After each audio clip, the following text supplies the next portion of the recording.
And LinkedIn has been so fruitful for KMP for so long. But am I crazy to think that LinkedIn has just devolved into a complete dumpster fire? Like, are we going to have to make a hard pivot to Instagram? I mean, I wouldn't spend any time. I don't think my ideal clients are spending much time on LinkedIn unless they're kind of in job searching mode, kind of in when they're in that networking phase of their life, when they're looking for something new.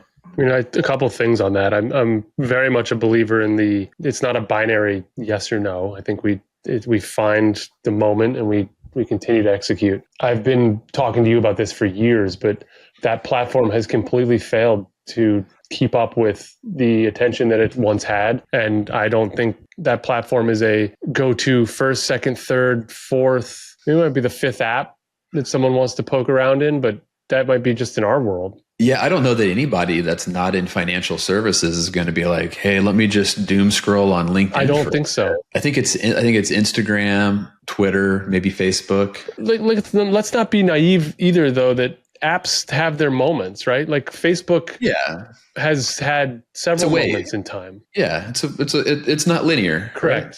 Twitter X has had several moments in time. LinkedIn had its chance. It was the glory app of the COVID era, and they squandered that. And this is, I don't want to sit here and just shit on LinkedIn for 10 minutes, but the app is really, really poorly designed and planned, and there's no algorithm behind it. And if there is, it's garbage. And I've said this in the past, if you want to go back to episodes, like they've needed to keep up with what Instagram, YouTube, TikTok, and all the others are doing on the attention graph and the interest graph rather than the follower graph. Like, I should not be seeing stuff in my feed that I'm seeing because I connected with somebody or followed somebody 5 years ago. It's ridiculous. The AI is off for sure. I mean, I feel like, you spend 15 minutes on Instagram and you feel like it knows you pretty well.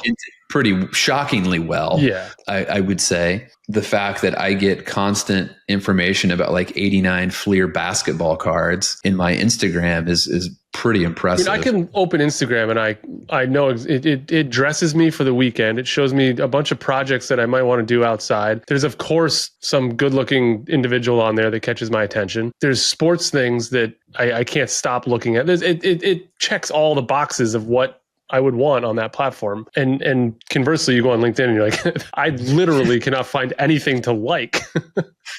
Yeah. It's the polar opposites, right? So back to your question. Yeah. So I'll be selfish, should KMP be more prevalent on Instagram? Everybody listening, Nick and I work together. My entire goal is to help him make KMP as big as he possibly can via marketing. I've told him this over the last couple of weeks, and we're making a hard push this direction. We are not creating for LinkedIn first anymore. We are going to start creating for some of these other platforms first. And if the content then works on LinkedIn, we will use it. Obviously, you're the boss, you're in charge. If you feel differently, that's great. But I do not believe that 48-year-old, highly compensated Rick and Sally are sitting down on the couch on Thursday night to open up their LinkedIn app to see what's going on in the world. I believe that we need to be in front of them on a different platform, and we're going to do that. 100% agree. Couldn't agree with you more on that. That gives me a ton of comfort for you to say that. But I think also, if you're going to be on Instagram, it's going to be really hard to DIY it.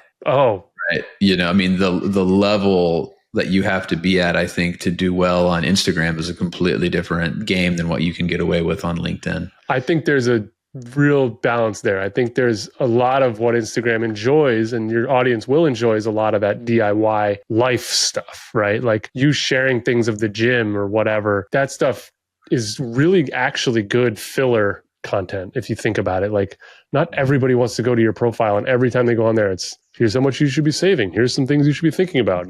Like, it's nice to see the human side of you. So yeah, like if you think about like a triangle, like the equilateral triangle, right? To show like three dimensions of oneself, where it's just not all financial education or financial topics all the time, I think is critically important. I couldn't agree more. However, that said, I believe this in my heart the most, that like people want to have confidence with who they invest their money with, and the DIY ship on these platforms has likely sailed across the board. Completely agree. Which also brings me to, thinking about the future and going back to my triangle, if you put like a little dot inside the triangle, to me, that's the website, but then the three corners of the triangle would be Instagram, YouTube, and the newsletter. YouTube, I think the shorts, I think the barbell of YouTube is so critically important, right? The ability that somebody could watch something long form if they were really interested in it, while also taking things. I mean, to me, it's the easiest win for advisors is the YouTube. I think that's a great way to gain traction. It gives people the easy ability to opt in if they like you and they like your vibe, and they can dig in and go further. I had a conversation before we jumped on this morning with a client, and he or she said to me, I don't know exactly what it is, but things definitely feel like they've started working. I've received, I believe the number was either 12 or 15 referrals this month. And that was music to my ears. And I've been working with this client for many years, and things are finally, I mean, he or she's been putting out great content, but things are finally rolling to a point of like, drinking from a fire hose a little bit. And that's right. Music to my ears. I love it. And the point there was, we can't attribute, you use this triangle with the centerpiece. And I would say back to that, LinkedIn's still important. We're still going to be on LinkedIn. You left that one out. We'll still be there. It's just not one of our pillars that we're creating for anymore. It's more like if this works there. Back to this.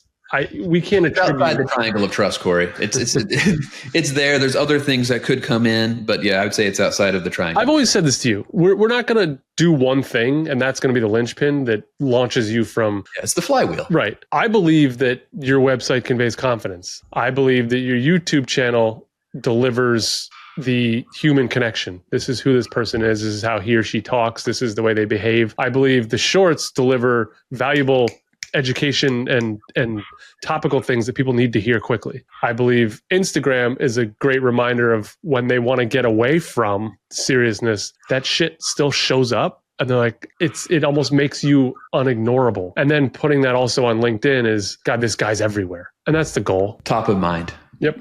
Right.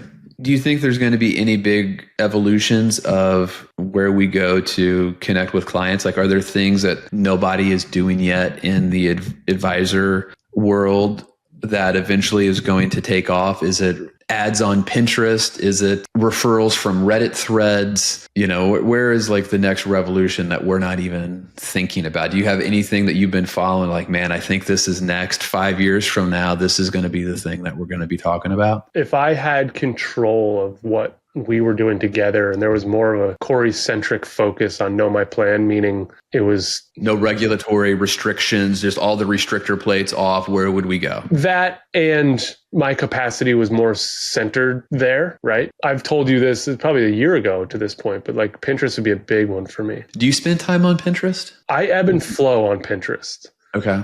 But I don't ever let my behavior dictate the importance of a platform, because I don't use TikTok really at all. And I'm not naive to think how big that animal is. Right. I never go on Facebook. I haven't posted or even engaged in anything on Facebook since I think I got married. But like, who am I to decide how big that platform is for someone else? Right. You can't do everything without maybe a full department or the full dedication of said marketer. And you certainly can't do it all on your own. To answer your question, where is it going? I have no idea. This AI thing's going to make things really interesting, though. Yeah, we've had a couple of conversations where people have said, hey, we got your name from ChatGPT or Grok or whatever it was. So they started with a search, found my name, and then they went through the normal pattern of watching YouTube videos, go to the website, all of those things. So, I mean, I do think that will be more prevalent as people become more, the Chat GPTs or the Groks or the Claudes or whatever, that might be the new Google. Oh, I think so. I don't think there's any question about that. I'll tell you this too. And I've been on this for a little bit and there's nothing I can do to push it. It's just a belief I have based on the usage, my consumption, your consumption, my kids' behavior. I do think YouTube integrates itself with YouTube TV very seamlessly. And those two algorithms start talking because they're obviously one company. And I think a lot of advisors and people in business, period, especially the big corporations, are going to look back and be like, what in the fuck? Why did we not do this? Right. What were we thinking? And I think that is going to become its own thing. Like, you're going to turn on YouTube and not know. You know how YouTube TV today, you turn it on and it kind of suggests the 5 things you should watch? Right. I think there's going to be, in the near term, it's going to suggest not only the 5 cable options you should watch, it's going to have those videos there too. That would be fascinating, right? It'd just be like the YouTube integrated network type of thing. Correct. Right? And it's just media at that point. We're not even talking TV right. or stream. It's just media. Yeah. What do you want to consume? Based upon your habits, we know these are the things you're most likely to click on, right? So as long as you're staying on here, we can sell ads to it. And people aren't these companies are not dumb. Every 9 a.m. on Sunday or a Saturday, Nick, for some reason, dives into a podcast. Let's just keep putting more of them in front of him. Right. Exactly. Nick watches an hour of Jocko motivational videos every morning. So let's just if he likes Jocko, he'll probably right? Yeah, he'll like David Goggins too. So let's make sure when he turns on YouTube TV that, instead of just showing him the football games, we also have, David Goggins running and meanwhile, in my head, LinkedIn's just squirrels running around just poking buttons. Random sketches and musings and who is this person? You talk to a lot of advisors in various communities and just kind of throughout your journey, right? You're connected. What are some of the things that are coming up that you're hearing, seeing, good or bad? I think from a marketing standpoint, I think it's just people not finding any traction whatsoever. Just it's the spaghetti against the wall thing. We're going to try everything for a little bit and then just pivot. It's constant. We're going to try Instagram this week, and then we're going to try Facebook ads next week. You know what? We think we're going to do Smart Asset. Hey, what do you think about joining SmartVestor? And before you know it, over the course of 3 months, they've tried 12 different things. And of course, none of it works. And now they think marketing doesn't work. It's just the constant looking for the easy button, willing to spend some level of money, small increments of money. But what they don't realize is if they add all of those small dollars amounts of money add up, it turns into a pretty significant amount of money that if you just would have devoted yourself to a process with that big lump sum of money, you would have started to see some, I don't know that you would get results, but you would start to feel a little bit of momentum, and you have the opportunity, if it's on a single platform or two, to start to improve upon it versus continually trying something new where you don't have the ability to learn and develop. I'll add to that, and I'll let you, because I want to hear more from what some of the things you're hearing and seeing. But to that point, even if you make a commitment and in month 2, 3, 4, you might not be seeing the hopeful long-term results, just like the getting in shape and eating better, you're starting to feel more confident and better about the way your business looks, feels, and communicates, right? I can't imagine how I would feel being spread out 10 different ways and having my voice trying all these things all the time through 10 different mediums, channels, avenues, and programs. Yeah, it's wild. I mean, it really is. It puts off a lot of lack of confidence, right? It just gives try too hard. It gives desperate. I mean, think if you were trying to get in shape and you did a completely different style of workout every month. Oh, I'm going to do powerlifting month 1. I'm going to do yoga month 2. I'm going to do Pilates month 3. I'm going to do Brazilian jiu-jitsu. And you just constantly change. You're just getting whooped and beaten up every month without ever any chance to figure it out. Part of all of this is just giving yourself time to get better on a singular platform and taking your licks early to give yourself a chance to get good at something. You know what's funny? You said that, and where my brain goes is I would just be sore all the time.